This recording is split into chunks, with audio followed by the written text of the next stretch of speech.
Zo'n 200 freerunners waren zondagmiddag te vinden bij Sint Christoffel. De bezoekers genoten van deze voor hen onbekende sport. Freerunning is een vorm van acrobatiek, alleen dan iets meer op straatomgeving, dus muurtjes, relingen, maar stoeprandjes, soms ook hogere muren. Maar het gaat erom dat je creatief door je straatomgeving beweegt. Dus het kan met salto's en dat kan ook met een simpele draai of koprol.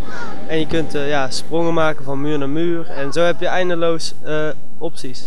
Freerunning Venray organiseerde voor de eerste keer de Freerun Jam, waarbij trucs als catleaps, palmspins en muursalto's aan de lopende band voorbij kwamen. Freerun Jam houdt in dat je met heel veel freerunners bij elkaar komt op dezelfde plek. En daar ga je samen trainen. Dus er is geen wedstrijd, er is geen show, maar het is echt gewoon lekker samen trainen op een installatie die wordt neergezet.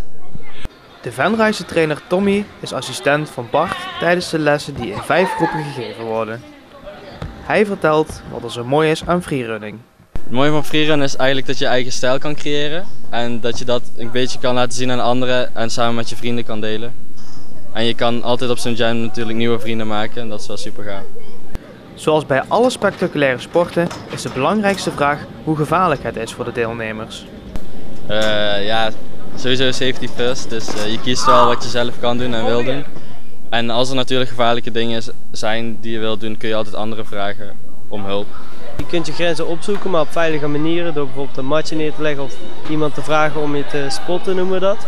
Net als vangen met turnen, zo kun je het zien. Maar in principe gaat het echt dat je jezelf heel goed leert kennen. En dat is gewoon een van de belangrijkste dingen, want je wilt gewoon niet geblesseerd raken, want je wil kunnen blijven trainen. En dan moet je toch wel in heel blijven, zeg maar. Freerunning is er niet alleen voor de fun. Er worden ook wedstrijden en kampioenschappen georganiseerd.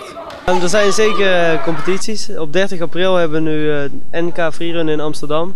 Maar je hebt ook wereldwijd. In Santorini wordt jaarlijks een wereldcompetitie gehouden.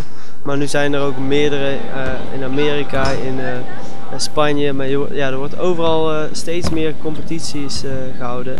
En ik doe daar best wel vaak mee, inderdaad.